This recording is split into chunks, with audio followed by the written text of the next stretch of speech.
Olá, está começando mais uma entrevista especial InfoMoney 1 Brasil. Sou Thiago Salomão, editor-chefe do InfoMoney. Aqui comigo a Thaís Herédia, que vai fazer a entrevista pelo Lardão Brasil. Vamos falar hoje de dois assuntos, na verdade. Falar primeiramente de infraestrutura e regulação e depois do setor de telecomunicações. Isso porque são dois os estudos que estão sendo divulgados nesta sexta-feira na série Panorama Brasil, pela Oliver Wyman. E para falar desses estudos, estão aqui comigo a Ana Carla Abrão, que é sócia da Oliver Wyman, e o André Dabos, que é diretor de infraestrutura, Power and Utilities da March Brasil.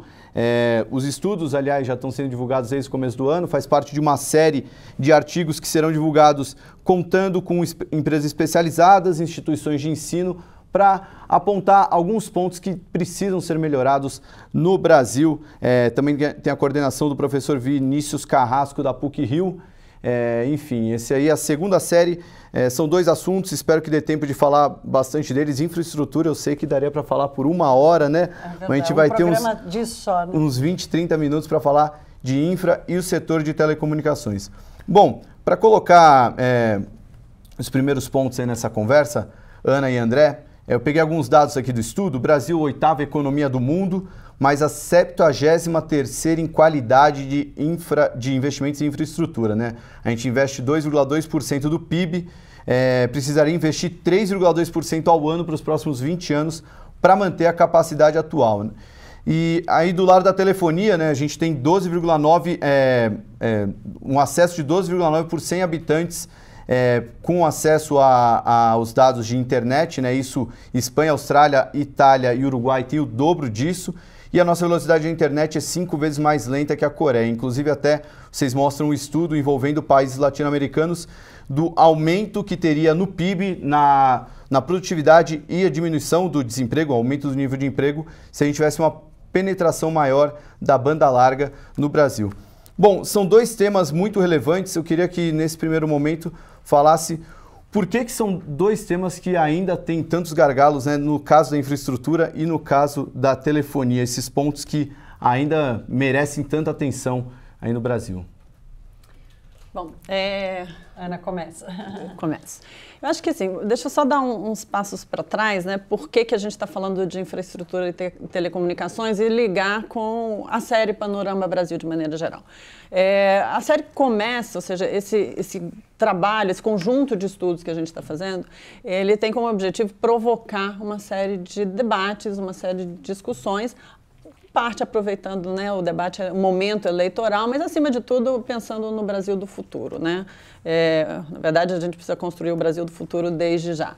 E o ponto principal o Brasil, nos últimos 20 anos, cresceu pouco e, do ponto de vista de produtividade, a gente está estagnado. E para recuperar nossa capacidade de crescimento, a gente precisa definitivamente ter ganhos de produtividade, e a gente elenca uma série de temas, e infraestrutura é um deles, e tanto na parte de logística, energia, telecomunicações, saneamento básico, e é isso que a gente foca nesse segundo estudo. Os outros vão discutir outros temas também importantes do ponto de vista de produtividade. Por que, inclusive, o primeiro que a gente está discutindo é a infraestrutura? Quando a gente fala de produtividade, a gente tem que ter redução de custos, a gente tem que ter conexão entre agentes econômicos, a gente tem que ter a capacidade de se integrar com o mundo, e tudo isso está vinculado aí à discussão que a gente está fazendo de infraestrutura. E, de fato, o Brasil, quando a gente olha as evidências, quando a gente olha os fatos, os dados, o Brasil, nos últimos 20 anos, investiu muito pouco. Temos uma deficiência de infraestrutura enorme, e a infraestrutura que está instalada hoje, ela é precária, é escassa, e para conseguir chegar onde a gente precisa chegar, a gente tem que dobrar esse investimento. 3,2% é para a gente manter a infraestrutura que a gente tem hoje, não depreciar, cobrir a depreciação que a gente já tem contratado. Agora, para de fato chegar onde a gente precisa chegar, a gente tem que dobrar o investimento em infraestrutura pelos próximos 25 anos, para a gente conseguir, de fato, ter um estoque de infraestrutura que atenda a população brasileira e traga esses ganhos de produtividade que a gente está buscando. André, É factível isso, olhando assim, de verdade? A Ana, a Carla, com o grupo da Oliver e todos esses envolvidos no estudo, têm apresentado esses dados e vem muito mais por aí. Eu fico me perguntando assim, tá bom, mas o que é possível realmente fazer, dadas as condições de hoje do Brasil, especialmente de crédito e financiamento? Porque se tem uma coisa que infraestrutura não avança sem, é crédito e financiamento. A gente não tem mais o BNDES, ou pelo menos não como foi até hoje. O Estado participando pouquíssimo, investimento público despenca mais de 50% no último biênio. Ou seja, o que realmente dá para fazer diante desse desafio tão grande? Bom dia a todos. Muito obrigado pelo convite, Ana, Thaís e Tiago. Bom, o tema que envolve infraestrutura, não só no Brasil, mas no mundo todo, é um desafio para todo mundo. Num país como o nosso, carente de infraestrutura urbana e social, é muito importante que a gente tenha, num determinado momento, condições de entender qual é o caminho para a atração desses investimentos. Podem ser através de empresas brasileiras investindo no Brasil ou de fora investindo no Brasil. Independente da origem do investimento, é fundamental melhorar a percepção da capacidade de absorção dos riscos que estão envolvidos nesses projetos.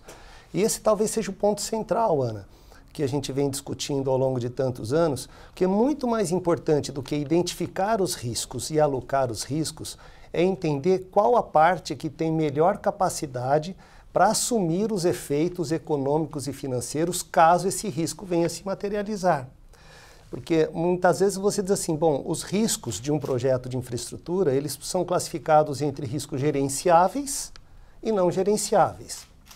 Os riscos gerenciáveis são aqueles, basicamente, que você consegue, pela própria condição que se tem histórico, medir, controlar, precificar, e por isso você consegue transferir para terceiros, para uma seguradora, por exemplo, que vive da absorção desses riscos, ou de até bancos em operações financeiras, como de hedge, no caso de variação cambial.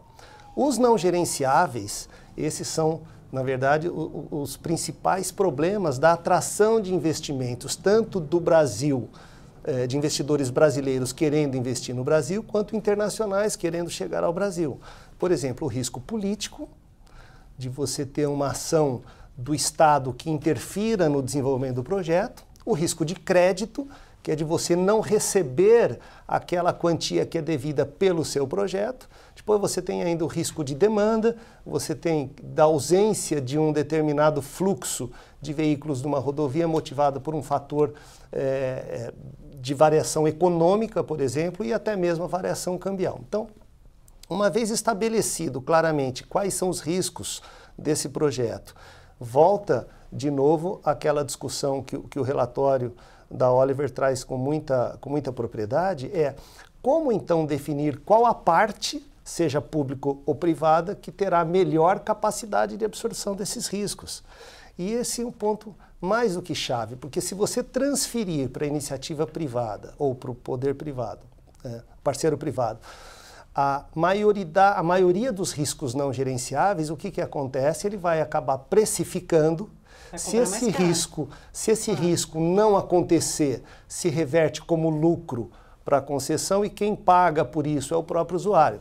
Então, esse mecanismo de você saber dosar basicamente quais são os riscos não gerenciáveis que serão entregues ou serão absorvidos pelo poder público e pelo privado é que vai fazer a diferença da atração desses investimentos. Em outros países, por exemplo, na Colômbia, houve um entendimento nesse sentido e a grande maioria dos riscos não gerenciáveis ficaram a cargo do Estado para que então houvesse a atração dos investimentos internacionais.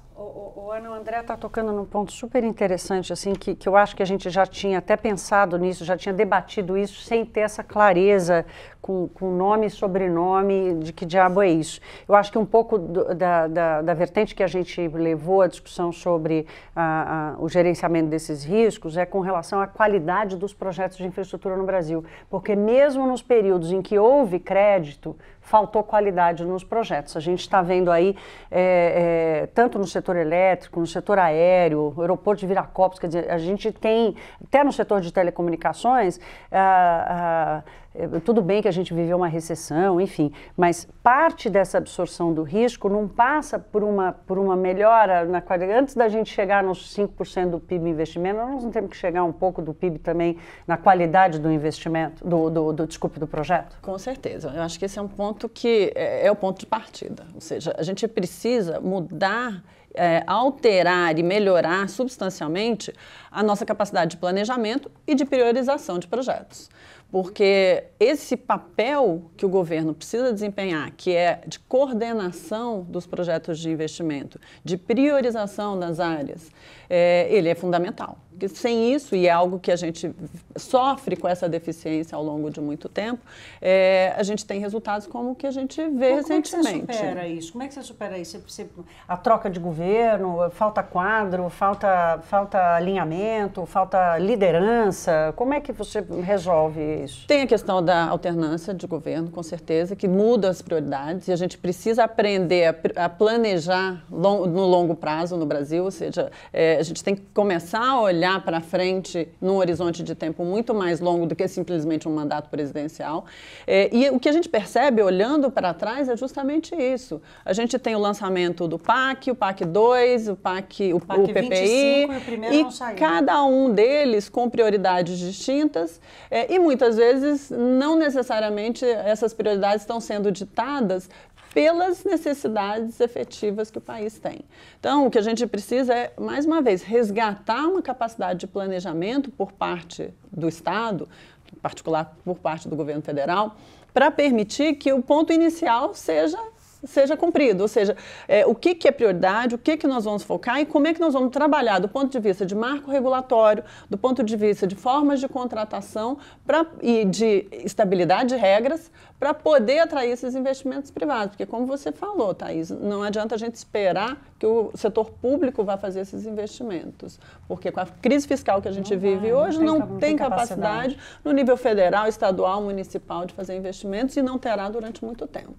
Então, é uma questão de ambiente de negócios para favorecer o investimento privado.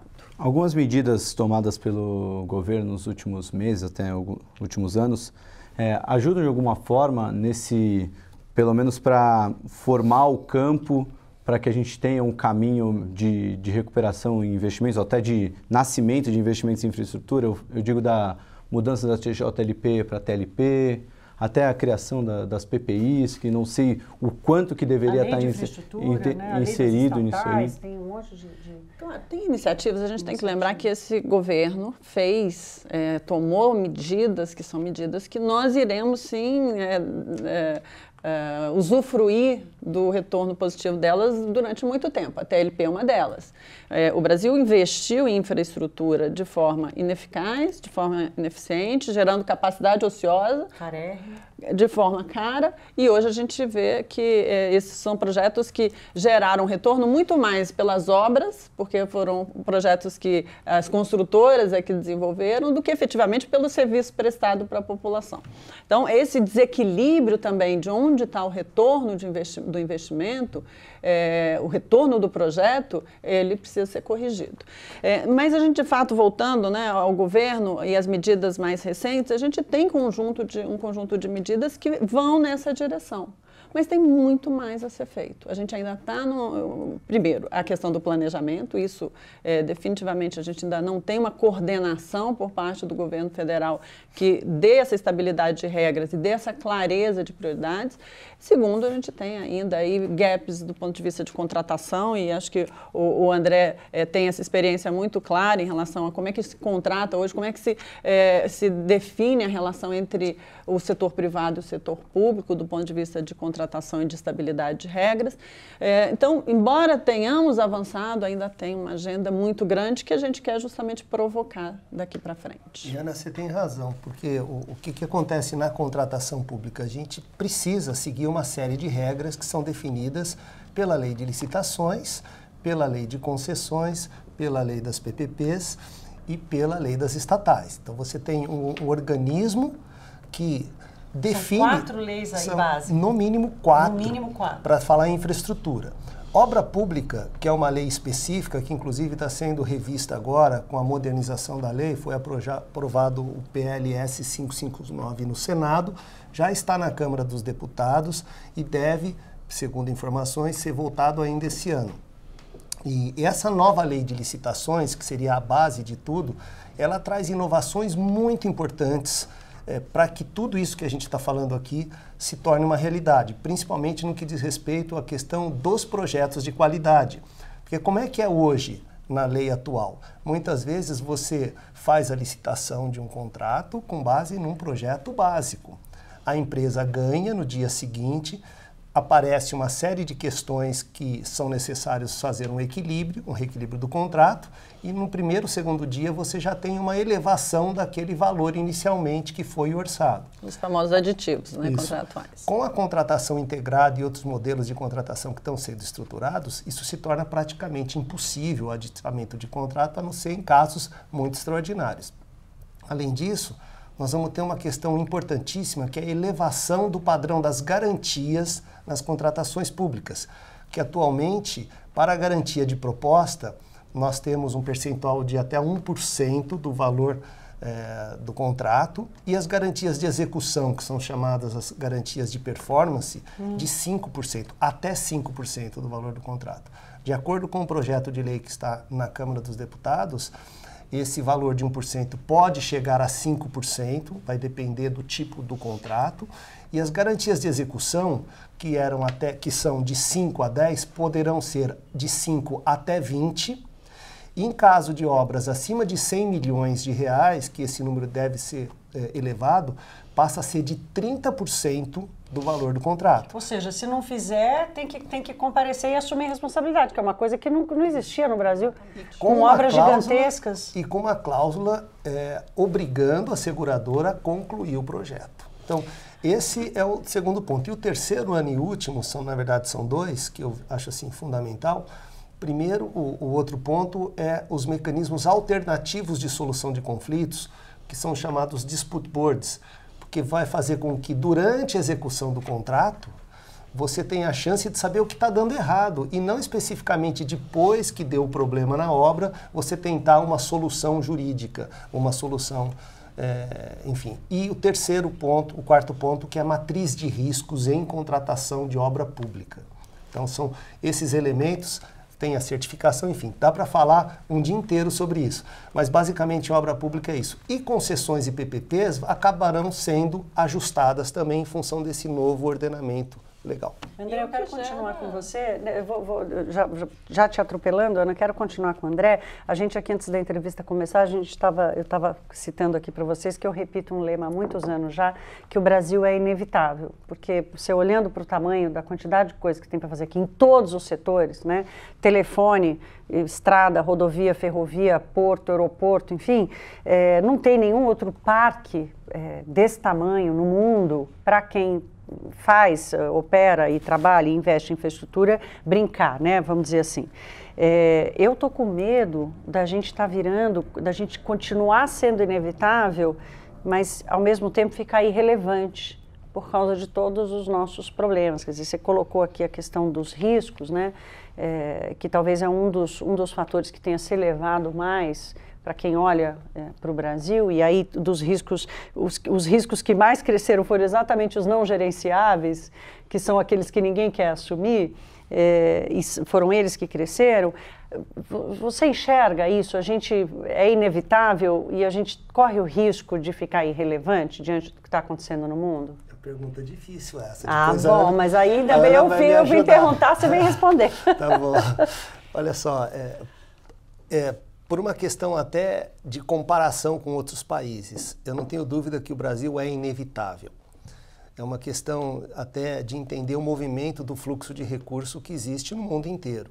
As pessoas procuram locais para atração de investimento que tenham a melhor capacidade de remuneração. Se você conseguir dosar melhor os riscos e trazer elementos de proteção para esses riscos, na minha opinião, isso se torna um fator de sucesso.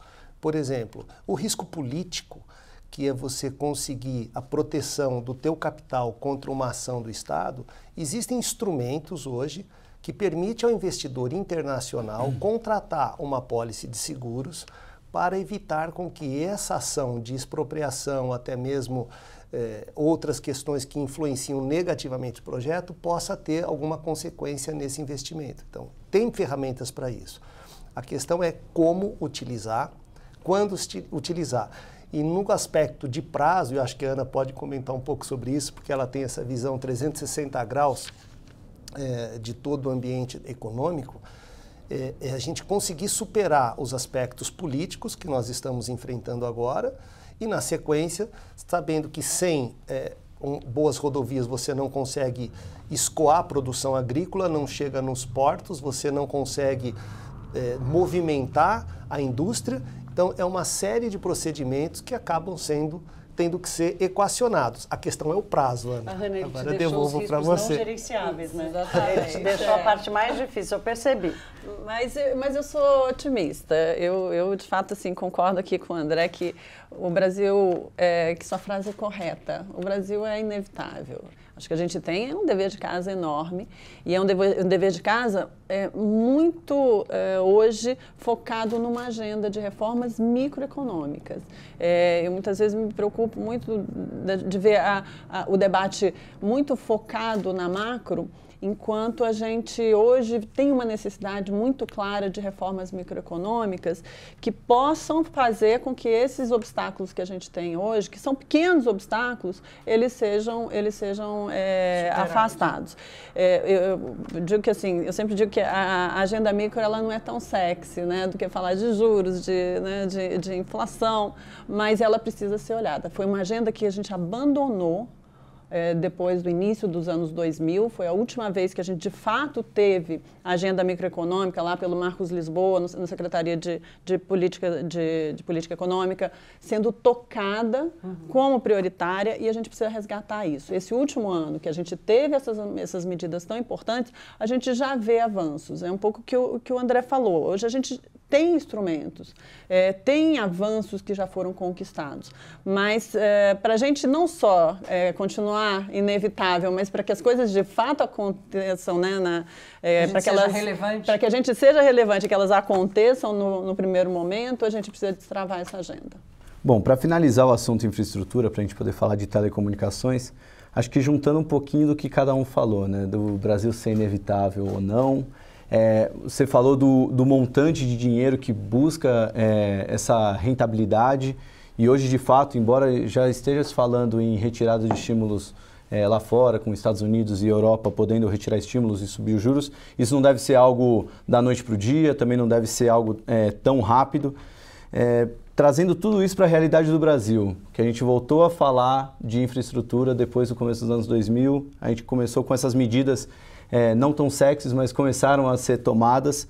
Juntando tudo isso, será que se o Brasil não precisa fazer algo maravilhoso, mas só ajeitar um pouquinho dessa bagunça que existe, tanto em relação de contratos, como até a infinidade de riscos não gerenciáveis, principalmente no lado político, de honrar o que tá dito? Se o Brasil melhorar um pouquinho só, já não dá para se tornar relevante e, de fato, não ser inevitável? Com certeza. Com certeza, eu acho que... E é esse o papel que a gente está procurando fazer, ou seja, de fazer essa provocação.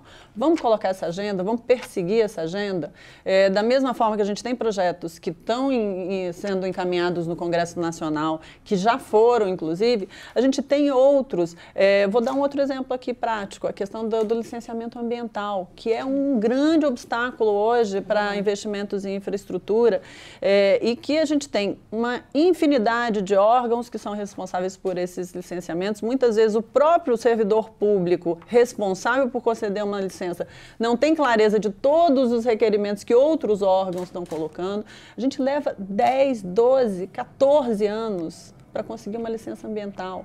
Então, são coisas que, se atacadas de frente, eu não tenho a menor dúvida que a gente destrava um processo que vai ser muito, muito benéfico para o Brasil. O que a gente não pode é viver com só 40% dos domicílios com acesso a saneamento tratado, a esgoto tratado. A gente não pode viver uma logística em que a nossa produção agrícola sofre e se perde no meio do caminho. Mesmo a questão da telecomunicação com alcance baixíssimo, a gente falando de indústria 4.0, que depende essencialmente da telecomunicação, né? Você está falando de radares, sensores, robótica internet avançada, das coisas. Internet das coisas.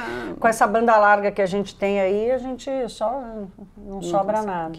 Mas, o André, pegando carona aqui no que a Ana está falando, eu fico percebendo assim no debate de vocês, que é um debate interessantíssimo, mas demanda uma sofisticação assim, de compreensão até, não só do diagnóstico, mas da receita, sabe?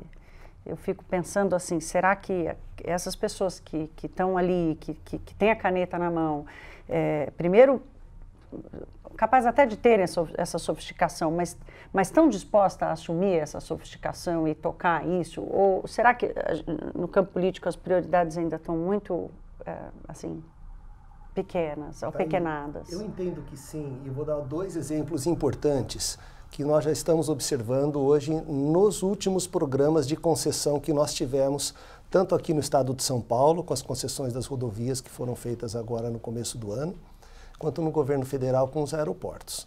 Como é que eram os editais de concessão no passado? Eram editais que transferiam a integralidade dos riscos para o concessionário e, por conta disso, ele tinha que precificar todos esses riscos. Ao longo desses 20 anos do aniversário do programa de concessões, houve uma tendência de compartilhamento de riscos.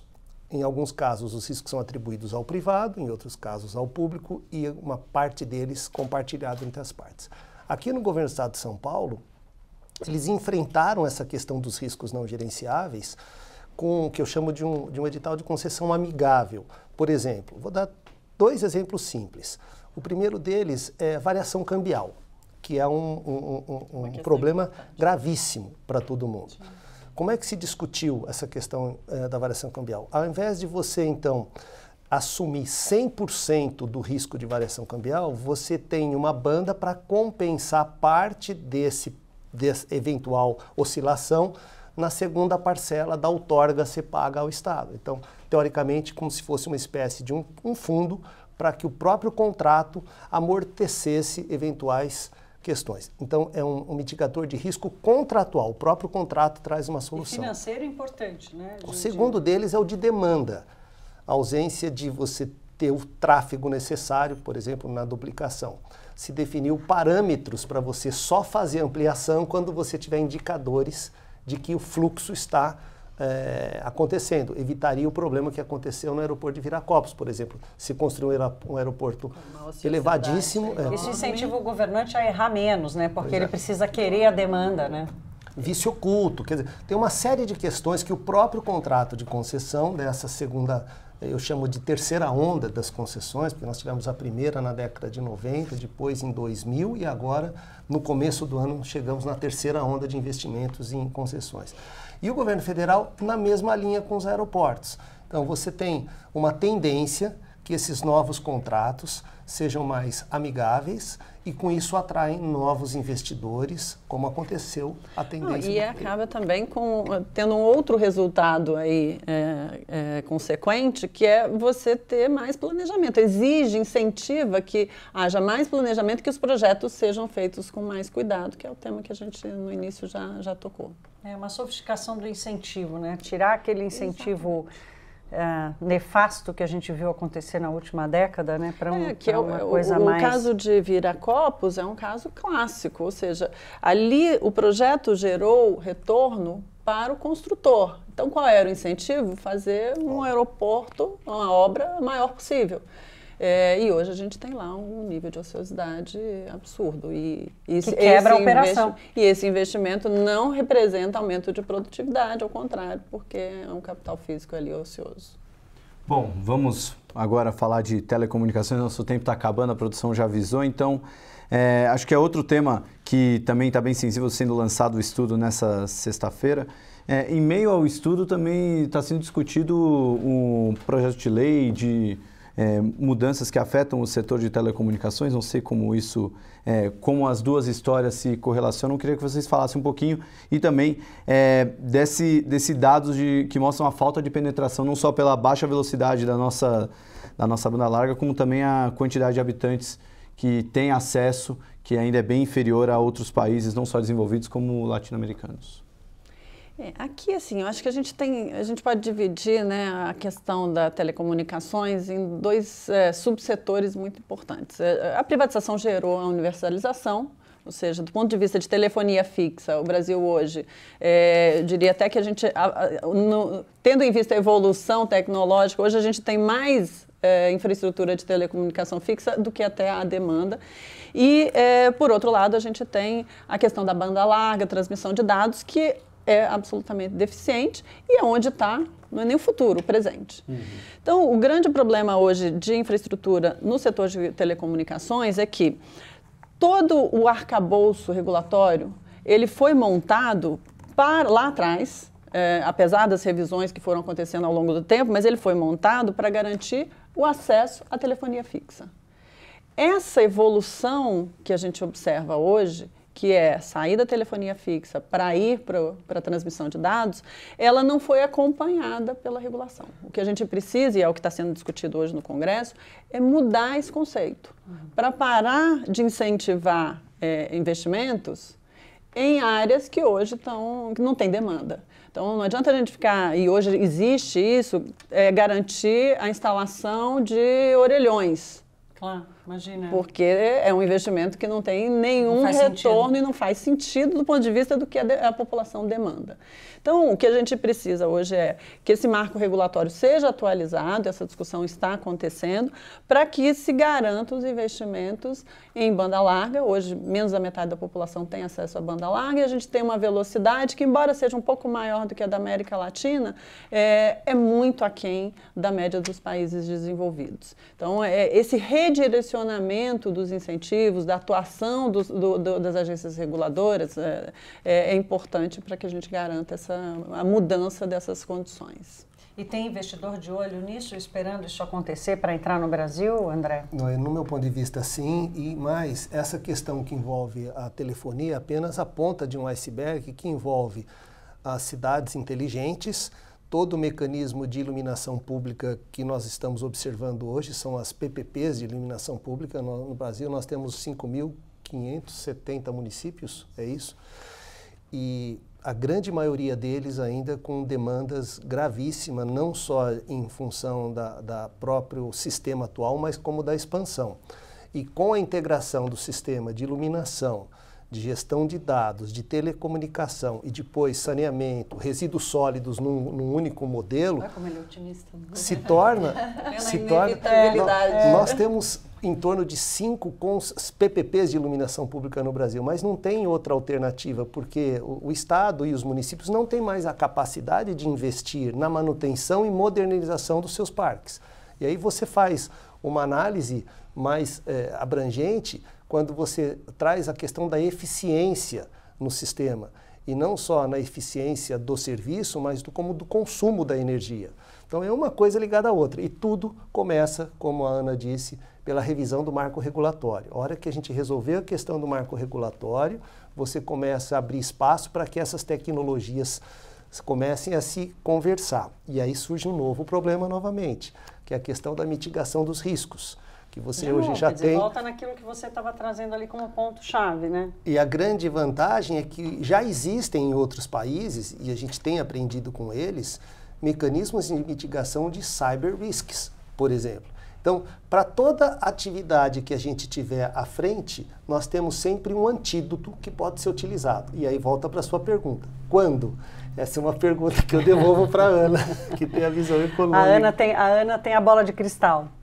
Não tenho não, mas eu sou otimista, eu acho que esse é o ponto. Acho que se a gente, de fato, abraçar, mantiver essa tendência reformista e, na verdade, abraçá-lo, né, com mais, inclusive, legitimidade, né, do ponto de vista do próximo presidente, eu não tenho dúvidas que a gente consegue que as coisas aconteçam mais rápido do que aconteceram, principalmente nas últimas 2 décadas.